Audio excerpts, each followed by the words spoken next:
ایک یتیم لڑکی جس کا اس دنیا میں اپنی ماں کے علاوہ کوئی نہ تھا، اس کی شادی اپنے چچا زاد کزن سے ہو گئی۔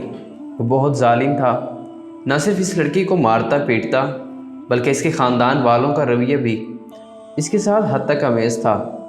اس کا خاوند جب بھی اسے مارتا وہ اپنی ماں کے پاس چلی جاتی اور وہ دونوں مل کر گھنٹوں رو کر دل کا بوجھ ہلکا کرتے تھے۔ یہ سلسلہ 10 سال تک چلتا رہا۔ اللہ کا کرنا ایسا ہوا کہ اس لڑکی کی ماں شدید بیمار ہو گئی۔ بستر مرگ پر لیٹی اپنی ماں سے جب وہ لڑکی لپٹ کر رو رہی تھی، تب اس نے اپنی ماں سے پوچھا کہ تمہارے مرنے کے بعد کس کے سرہانے رو گی تاکہ دل کا بوجھ ہلکا کر سکوں۔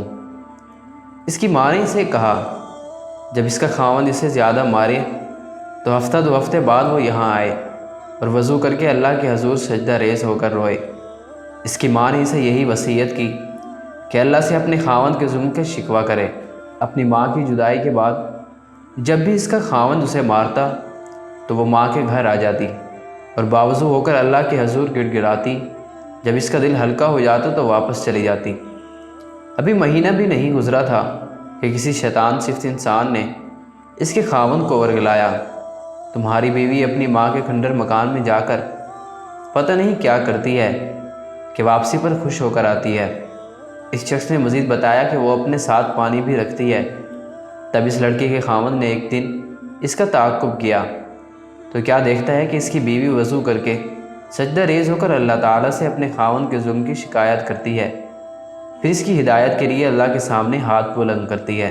جب وہ نماز سے فارغ ہو گئی تو کیا دیکھتی ہے اس کا خاوند اس کے سامنے عاجزانہ شکل بنائے معافی مانگ رہا ہے، بس کرو تمہاری دعا قبول ہو گئی۔ جب آج اس کے کانوں میں جیسے ہی پڑی تو آنکھوں سے آنسو رواں دواں ہو گئے، مگر اب کی بار یہ خوشی کے آنسو تھے۔ پھر اس رات وہ گھر واپس نہ آئے بلکہ ان دونوں نے وہ رات وہیں پر گزاری۔ خواب میں اس لڑکی نے ایک بزرگ کو دیکھا جو اس سے کہہ رہا تھا تم نے 10 سال اپنی قریبی شخص امی کے ساتھ رو کر گزارے مگر کوئی فائدہ نہ ہوا، لیکن جب تم اللہ تعالیٰ کے سامنے گڑ گڑائی تو کامیابی مل گئی۔